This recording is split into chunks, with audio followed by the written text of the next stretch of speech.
नमस्कार दोस्तों, स्वागत है आप सभी का हमारी आज की क्लास में। जैसा कि आप सभी को पता है, लास्ट क्लास में हमने 4 क्वेश्चन कंप्लीट कर लिए थे।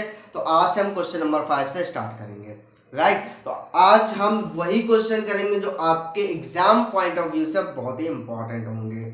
और आज के बाद आपके कोई भी पॉइंट ऐसा नहीं रह जाएगा जिससे मैंने आपको क्वेश्चन नहीं कराया होगा, है ना। अगर रह भी जाता है तो आप मुझे कमेंट बॉक्स में कमेंट करिएगा, तो मैं उस पर क्वेश्चन करा दूंगा। फिलहाल तो ऐसा होने वाला नहीं है, ठीक है। और मैं उन लोगों को एक मैसेज देना चाहूंगा जो वीडियो को पूरा नहीं देखते हैं। भैया, अगर आप वीडियो को पूरा नहीं देखोगे, क्लास को पूरा नहीं देखोगे, तो आप किसी भी टीचर को जज नहीं कर पाओगे कि भाई वो कैसा पढ़ाता है। 1 मिनट की क्लास करके आप नहीं पता कर पाओगे कि हाँ वो कैसा पढ़ाता है। आपने देखा, बस क्वेश्चन पढ़ा, स्किप कर गए।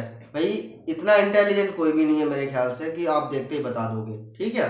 तो चलिए आज की क्लास स्टार्ट करते हैं। क्वेश्चन आपके स्क्रीन पर आ चुका है। क्वेश्चन पढ़िए, क्या कह रहा है। 3 बल P 2P तथा 3P समबाहु त्रिभुज ABC की भुजाओं AB BC तथा CA के अनुदिश कार्यरत है। माना इन बलों के परिणामी का परिमाण R है, ठीक है भाई।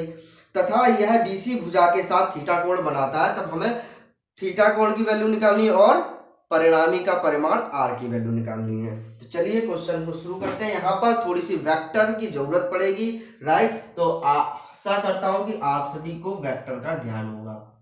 नहीं है तब भी मैं आपको यहाँ पे समझा दूंगा। तो चलिए, ये एक त्रिभुज है ए बी और सी। ए बी के अनुदिश क्या कह रहा है, P कार्यरत है ना। और BC के अनुदिश 2P। BC है, BC देखिए इधर साइड ही लेंगे, इधर साइड एरो मत कर दीजिएगा, ठीक है। एरो यानी इसमें दिशा का बहुत बड़ा खेल है। तो यहां पर क्या हो जाएगा आपका 2P। CA के अनुदिश मतलब इस साइड में CA के अनुदिश क्या हो जाएगा आपका 3P है, राइट। ये हमको दिया गया है, ठीक। अब हम क्या करेंगे, अब हम इसको वेक्टर फॉर्म में सभी के जितने भी आपके बल है P 2P और 3P, इनके क्या करेंगे, घटक को अलग अलग कर लेंगे। तो पहले AB के अनुदिश करेंगे। AB के अनुदिश जब हम करेंगे तो क्या आएगा, देखिए इसमें क्या होता है, इस तरीके से आप समझिए। ये आपका होता सॉरी T, ये I हो जाएगा, और ये क्या होता है आपका J, है ना, यही होता है ना। तो देखिए लेफ्ट हैंड साइड में आप ये समझिए कि आई जो लेफ्ट हैंड साइड में होगा वो हमेशा नेगेटिव होगा, और जे जो होगा वो अगर डाउनवर्ड है तो नेगेटिव होगा। इतना आप समझ लीजिएगा।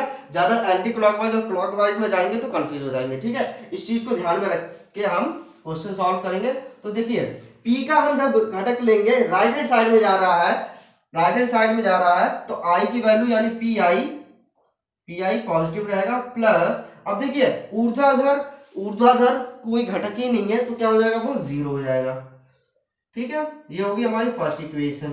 अब हम क्या देखेंगे, BC देखिएगा, आपको ज्यादा समय नहीं लगेगा, मैं थोड़ा सा समझाता हूं तो थोड़ा समय लग जाता है, अदरवाइज नहीं समय लगेगा। अब हम ये देखेंगे, ये समबाहु त्रिभुज है तो सारे एंगल 60 डिग्री होंगे, क्या 60 डिग्री होंगे ना। चलिए ठीक है।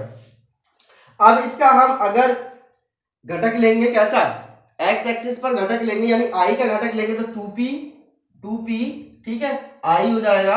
लेकिन ये पॉजिटिव होगा कि नेगेटिव, देखिए इस तरीके से जा रहा है, यानी इसका जो डायरेक्शन है किधर है, लेफ्ट हैंड साइड पे है, इसलिए क्या हो जाएगा, ये माइनस हो जाएगा, ठीक है। क्लियर हो गई बात। अब क्या देखेंगे, अब हम इसका ऊर्ध्वाधर घटक देखेंगे। ऊर्ध्वाधर घटक क्या होगा, 2p साइन,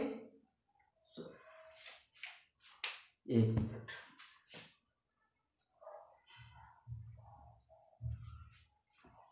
2p क्या था, cos 60 आई, राइट।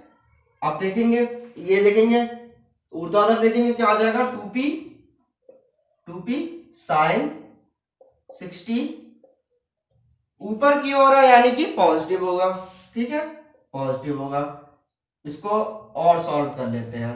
ये हो गया आपका -2p, cos 60 की वैल्यू होती है 1/2, ठीक है, 2 कर दिया हमने आई, प्लस साइन 60 की वैल्यू √3/2 होता है, तो 2p √3/2, 2 से 2 कैंसिल, 2 से 2 कैंसिल, तो कितना आ गया, -pi प्लस कितना हो गया, p√3 j। Okay, p√3 j, ये आपकी इक्वेशन नंबर क्या हो गई, सेकंड हो गई। चलिए और आगे बढ़ते हैं।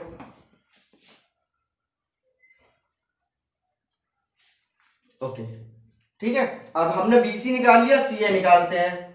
CA देखिए, अब CA समझ जाएंगे, मैं आपको डायरेक्टली लिख देता हूं। ये नीचे की ओर डाउनवर्ड होगा यानी कि नेगेटिव होगा, ऊर्ध्वाधर, और ये इधर साइड जाएगा यानी इधर साइड जाएगा तो घटक क्या होगा, साइन थीटा में आएगा, यानी 3p माइनस क्या आएगा, 3p साइन 60 सॉरी cos 60,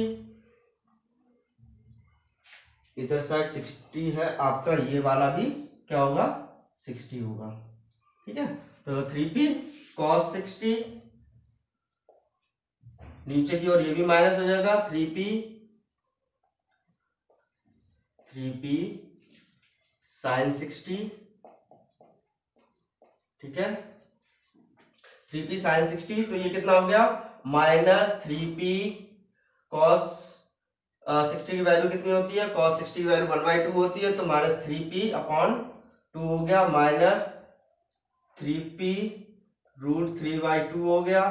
ठीक है, ये होगा ना, साइन 60 की वैल्यू √3/2, और ये हो गई आपकी क्वेश्चन नंबर 3। ठीक है, ओके, क्लियर होगी ना बात। चलिए अब परिणामी निकाल लेते हैं, परिणामी R। परिणामी R कैसे निकलेगा, परिणामी R जो निकलेगा, ठीक है, ये I के घटक है, ये I के घटक है, ये J के घटक है, राइट। तो परिणामी R कैसे निकलेगा, जितने भी I के घटक है उसका स्क्वायर प्लस जितने भी J के घटक है उसका स्क्वायर।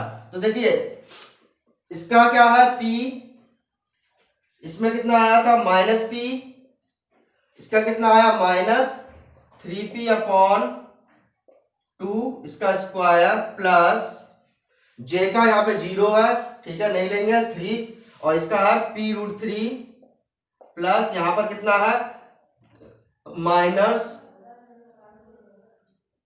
3√3p अपॉन 2 का स्क्वायर, राइट। ठीक है, बात क्लियर हो गई। अब यहां पर अगर हम इसको सॉल्व करेंगे तो आएगा आपका p√3, आप सॉल्व कर लीजिएगा, यही आपका आएगा।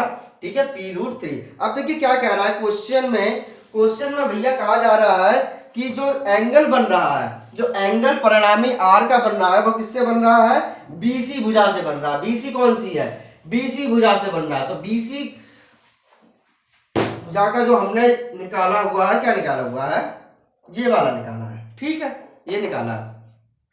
तो यहां पर हम अगर tan थीटा निकालेंगे, tan थीटा, तो क्या आएगा आपका I का और J का।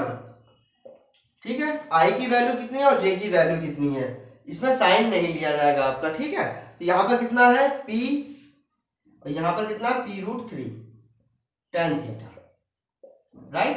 तो P से P कैंसिल हो गया, 1/√3। तो 1/√3 वैल्यू कब होती है, जब tan 30 होती है। तो थीटा इक्वल्स टू कितना आ गया, π/6। ठीक है, ये आपकी दोनों वैल्यू आ गई है, R की वैल्यू आ गई p√3 और थीटा की वैल्यू आ गई π/6। ठीक है, चलिए बढ़ते हैं नेक्स्ट क्वेश्चन की तरफ। ओके, तो नेक्स्ट क्वेश्चन आपकी स्क्रीन पर आ चुका है, चलिए देख लेते हैं क्या है। ठीक है, नेक्स्ट क्वेश्चन आपका आ गया है, यदि दो बलों के महत्तम तथा न्यूनतम क्रमशः P और Q है, तब इन बलों का परिणामी जब ये परस्पर लंबवत दिशाओं में लगते हैं क्या होगा। ठीक है, तो चलिए क्वेश्चन करने की कोशिश कीजिए, 1 मिनट वीडियो को पॉज कीजिए। ठीक है, वीडियो को पॉज कीजिए और क्वेश्चन करने की कोशिश कीजिए। ठीक है, तो देखिए इसमें क्या बताया गया है कि P जो है वो मैक्सिमम है, Q जो है वो मिनिमम है। तो देखिए क्या होता है, क्वेश्चन नंबर 6 है आपका कि जो परिणामी मान लीजिए R है, तो परिणामी R क्या होता है कि f1 square plus f2 square plus 2f1 f2 cos theta, यही होता है भैया। मान लो पहला वन f1 है और दूसरा f2 है, तो यही होता है परिणामी। अब देखिए जब मैक्सिमम होगा तो cos थीटा की वैल्यू क्या होगा मैक्सिमम के लिए, कॉस थीटा मैक्सिमम के लिए हो जाएगा 1, और जब कॉस थीटा 1 हो जाएगा तो ये क्या हो जाएगा F1 plus S2, R equal to क्या हो जाएगा F1 प्लस F2। तो लिख लीजिए कि for maximum cos theta equals to 1, put कर दीजिए। तो मैक्सिमम के लिए वैल्यू क्या थी P, यही तो दी गई थी P, राइट। तो P इक्वल्स टू आ जाएगा F1 plus F2। First equation for minimum क्या हो जाएगा, फॉर मिनिमम Q है, मिनिमम आपका Q दिया गया है, ठीक है, वो हो जाएगा आपका F1 minus F2, equation number 2। अब इन दोनों को एक बार प्लस कर दीजिए और एक बार माइनस कर दीजिए। तो adding equation first and second, तब क्या होगा 2F1 इक्वल्स टू आ जाएगा आपका P प्लस Q, राइट। तो F1 की वैल्यू आपकी आ गई P plus Q upon 2, F1 की वैल्यू आ गई P प्लस Q अपॉन 2। जब क्या किया हमने, ऐड कर दिया, ठीक है। अब क्या करेंगे, सब्सट्रैक्टिंग इक्वेशन 1 एंड 2, चलो 1 में से 2 घटा देंगे तो क्या हो जाएगा, ये प्लस हो जाएंगे, ये कट जाएगा, यानी कि 2F2 इक्वल्स टू क्या हो जाएगा P माइनस Q। F2 की वैल्यू कितनी आ गई, P माइनस Q अपॉन 2 आ गई। दोनों बल हमारे निकल आए। अब क्या कह रहे हैं क्वेश्चन में, अब क्या कह रहे हैं, इन बलों का परिणामी जब ये परस्पर लंबवत दिशाओं में है भैया, जब लंबवत दिशा में है तो थीटा इक्वल्स टू क्या हो जाएगा 90 डिग्री हो जाएगा। जब 90 डिग्री हो जाएगा ये वैल्यू क्या हो जाएगी, 0 हो जाएगी। तो परिणामी R जो आएगा अंडर रूट F1 का स्क्वायर प्लस F2 का स्क्वायर, यही हो गया सर, यही होगा ना। तो इसमें वैल्यू जब हम पुट कर देंगे, इन दोनों की वैल्यू क्या होगी, P माइनस Q अपॉन 2 और P प्लस Q अपॉन 2 का होल स्क्वायर, यही हो जाएगा, ठीक है। होल स्क्वायर हो जाएगा, हम क्या कर रहे हैं 2 को बाहर निकल दे रहे हैं, 2 का स्क्वायर होगा इसलिए 1/2 बाहर आ जाएगा, अंदर आ जाएगा P प्लस Q का whole square plus P minus Q का होल स्क्वायर। और हमें पता है इसकी वैल्यू क्या होती है, इसकी वैल्यू होती है आपकी, इसकी वैल्यू होती है 2P square plus Q square, right, ठीक है। तो अब इसको 2 को अंदर ले जाओ तो ये हो जाएगा आपका P square plus Q square upon 2, answer. ये आपका परिणामी आ गया जब ये दोनों क्या है, लंबवत है, ठीक है। ये आपका एक तरीके से फॉर्मूले का भी काम करेगा, ओके। अगर डायरेक्ट आपके परिमाण दिया गए हो तो आप सीधे सीधे इसकी वैल्यू भी इस फॉर्मूले से निकाल सकते हैं। इसका स्क्रीनशॉट ले लीजिए, बहुत ही अच्छा क्वेश्चन है। चलिए बढ़ते हैं नेक्स्ट क्वेश्चन की तरफ।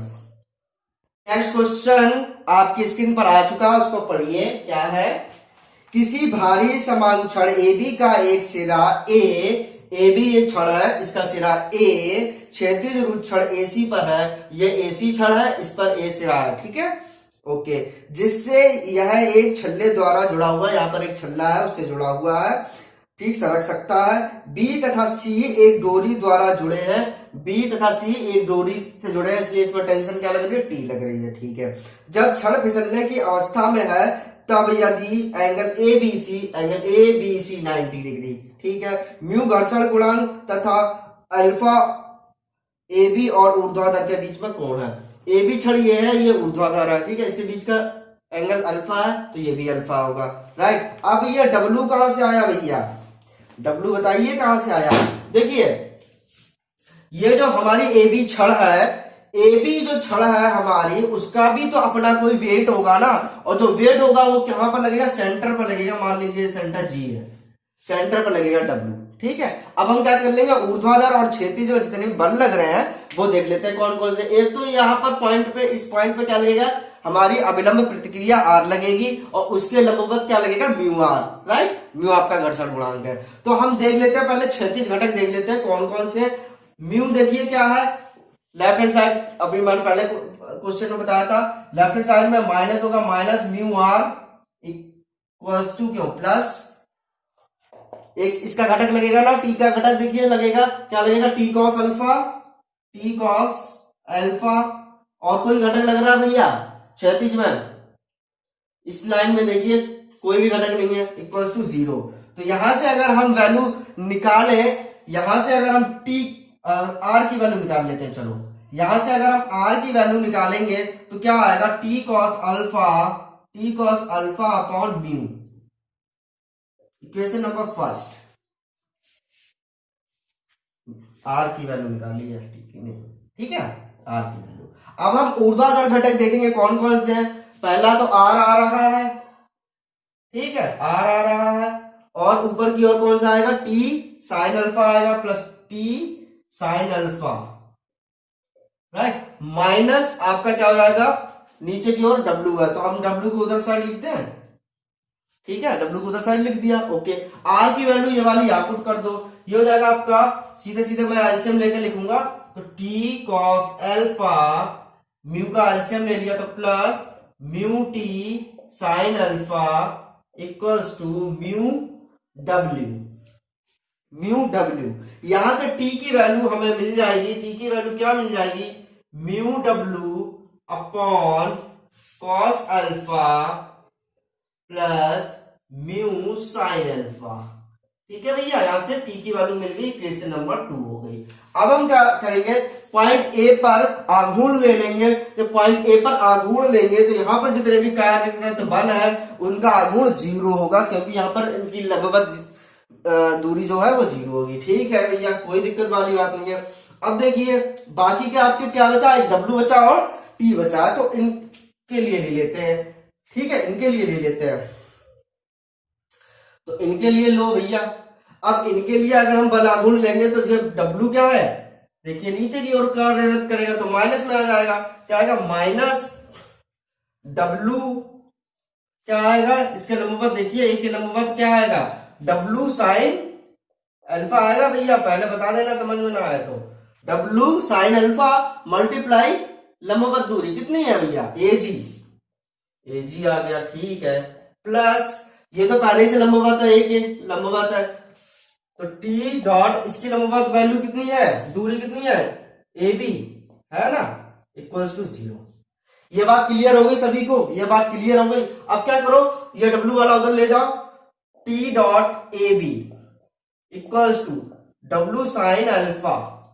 अब देखिए एजी को क्या लिखेंगे, एजी को, ये अगर सेंटर पे है तो एजी की जो वैल्यू होगी ए बी अपॉन 2 होगी ना, दोनों आधा आधा बढ़ जाएगा, ठीक है, तो ए बी अपॉन 2 हो गया, ए बी से बी कैंसिल हो गया, यहां से टी की वैल्यू क्या आ गई, टी की वैल्यू क्या आ गई, 1/2 W sine alpha, equation number 3। अब इक्वेशन नंबर 3 और इक्वेशन नंबर 2 को हम क्या करते हैं, हम बैलेंस कर देंगे, तो क्या आ जाएगा आपका, mu W upon cos alpha plus mu sine alpha equals to 1/2 dot W sine alpha, right, W से डब्ल्यू कैंसिल हो गया, क्रॉस मल्टीप्लाई कर दो, क्रॉस मल्टीप्लाई कर देंगे तो क्या होगा, म्यू 2 म्यू हो जाएगा, 2 म्यू इक्वल्स टू क्या हो जाएगा, इसका मल्टीप्लाई इसमें करो तो cos alpha dot sine alpha plus mu sine square alpha, ठीक है। हमें म्यू की वैल्यू निकालनी है, इसलिए म्यू वाले एक साइड लिख लेंगे, तो यहां से अगर हम म्यू की वैल्यू निकालेंगे तो आपका आ जाएगा cos alpha dot sine alpha upon mu उधर ले गए तो क्या आ जाएगा, 2 माइनस साइन स्क्वायर अल्फा, देखिए यही आएगी ना भैया, ये वैल्यू आएगी। अब ऊपर से कॉस स्क्वायर अल्फा कॉमन ले लेंगे, जब हम कॉस स्क्वायर अल्फा लेंगे तो यहां से एक तो है, एक तो कट जाएगा, क्या आ जाएगा, sign alpha upon cos alpha हो जाएगा आपका tan अल्फा, ठीक है। और नीचे से जब हम कॉस स्क्वायर अल्फा लेंगे तो यहाँ पे क्या आ जाएगा, 2 सेक स्क्वायर अल्फा हो जाएगा, ठीक है, minus sine square alpha upon cos square alpha क्या हो जाएगा, tan स्क्वायर अल्फा, ठीक है। अब इसको सॉल्व कर लीजिए, इसको जब हम सॉल्व करेंगे तो ये हो जाएगा 1 प्लस tan स्क्वायर अल्फा, यानी 2 plus 2 tan square alpha minus tan square alpha, तो आ जाएगा ये क्या आ जाएगा आपका tan alpha upon 2 plus tan square alpha, ये हमारी म्यू की वैल्यू आ गई। बहुत ही बढ़िया बेहतरीन क्वेश्चन था ओके, इसका स्क्रीनशॉट ले सकते हैं आप लोग। चलिए, इस तरीके के क्वेश्चन बहुत ही कम आते हैं और अगर ये क्वेश्चन आपने कर लिया तो समझ लीजिए कि आपके स्टैटिक के कंसेप्ट बिल्कुल क्लियर हैं, राइट। इस तरीके के क्वेश्चन बहुत ही कम आते हैं, लेकिन अगर आते हैं तो आपका आधा घंटा तो खा जाएंगे। तो इस तरीके के क्वेश्चन की आप प्रैक्टिस अवश्य करें। बढ़ते हैं अगले प्रश्न की तरफ। नेक्स्ट क्वेश्चन आपकी स्क्रीन पर आ चुका है भैया, देख लीजिएगा। बहुत ही बढ़िया बेहतरीन क्वेश्चन है। इस क्वेश्चन को करने के लिए मैं आपको दो मेथड बताऊंगा, एक तो ट्रेडिशनल मेथड बताऊंगा और उसके साथ इसकी ट्रिक भी बता दूंगा, ठीक है। पहला क्वेश्चन है आपका, 1 टन भार के बॉक्स तथा फर्श के मध्य घर्षण कोण का मान क्या होगा। घर्षण कोण का मान पूछा है, ठीक है। यदि इस बॉक्स की को गति कराने के लिए न्यूनतम 600 किलोग्राम भार बल आवश्यक है, ठीक है। तो चलिए फर्श देख लेते हैं क्या है। फर्श ये है, इस पर आपका एक बल कार्य कर रहा है, सॉरी यहां पर एक पिंड रखा हुआ है, इसको खिसका रहे हैं, इसको खिसका रहे हैं, ठीक है।